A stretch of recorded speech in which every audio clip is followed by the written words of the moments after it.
Hello everyone and welcome to a quick Asana tutorial. In today's video I want to show you how to delete a project in Asana. This is actually quite simple. First I open Asana and here I have an overview of all my projects.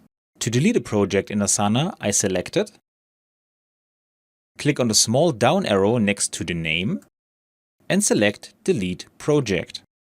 Now I get another message about the consequences of deleting the project. So you'd better read this again carefully. In this case, it's okay for me. I click on delete and I have already deleted the project in Asana. And that's all you need to know. I hope you enjoyed the video and I will see you again in the next tutorial. Until then, your tutorial guy. Bye.